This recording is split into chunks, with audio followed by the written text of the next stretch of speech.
This is the question. There is a particular equation uh, adapted for an arithmetic series. Actually, this is equals for an arithmetic sequence. N term can be written like this. Uh, A stands for the first term, right? N number of terms. N minus 1 times d is the common difference between two consecutive terms, right? Uh, so when we substitute, we don't know how many terms are there. So n term is 64 and the first term is 4. We don't know how many terms are there. Let's say there are n terms. But here, this n does not equal with this n, right? There's something different. When I explain this part, I have done it logically without depending on this equation, right? Because if you forget this equation, you cannot do this. But when you have the logic, when you know the logic exactly, you can do it, right? So this n is something different with this one, right? These two n's are not equal with each other, right? No misunderstand that. The early explanation was done logically, right? Right, okay, then the common difference, 10 minus 4, there is common difference always. You can see it is 6, right? 6, right, okay. Now we can put this to the other side. 60, then over 6. This is n minus 1, right? Then 11, n equals 11, right? But here, when I explained this earlier, I have counted how many sixes are there.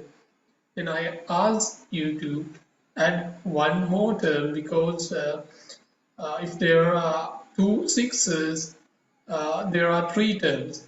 I did it gradually, right? I have shown you it gradually. If there are three sixes, there should be four terms likewise. So we have counted how many sixes are there.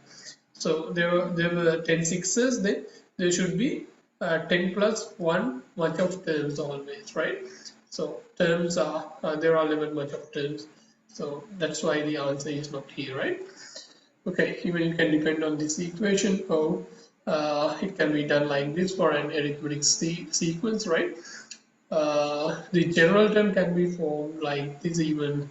Promptly you can do it like this. Let me show this method as well. There are a couple of methods. Right. The difference between this can be applied for an arithmetic sequence only, right?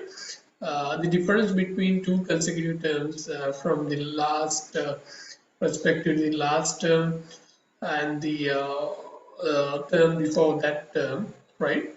Any consecutive term, you can capture any consecutive terms, and the instant later term and the earlier term, the difference between them is 6, right? Then 6 times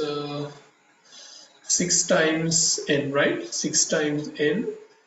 When we substitute n equals 1, it is 6, but we have to make it 4. In order to make it 4, we can subtract 2, right? So this is the general term. You can even check it with the second term, 6 times 2, because we need second term. 6 times 2 is 12, 12 minus 2, it becomes the second term, right? It gives us the second term and third term as well. Everything will be given, right? So 64, the term 64, so 6 times we don't know how many terms are there. Then you can put this to the other side, 66 over 6 equals 8, right? So there are 11 much of terms, but here this little n does not stands for the number of terms. When I explained there, I have mentioned it, right? So here, so we have to add this one as well, right? There are this much of sixes. For example, I have shown this, right? There are this much of sixes, but totally there are 4 terms, right? Up to this moment. I have shown this using this example. You can see, right? Um, So again, just pay attention. The difference between these two is 6, then 6 times n. We have to make the correction. If we put n equals 1, 6 times 1. But the first term is not 6. 6 times 1, it is 6, right? But the first term is not 6, it is just 4. So that's why I have subtracted only 2, right? That's how we can find out the general term. Even if you could remember, keep this in your mind, even you could depend on this equation as well, right? Okay. Even there is an equation for the summation, but just my point is to do these questions, answer these questions logically, not depending on these equations, right? Okay, thank you.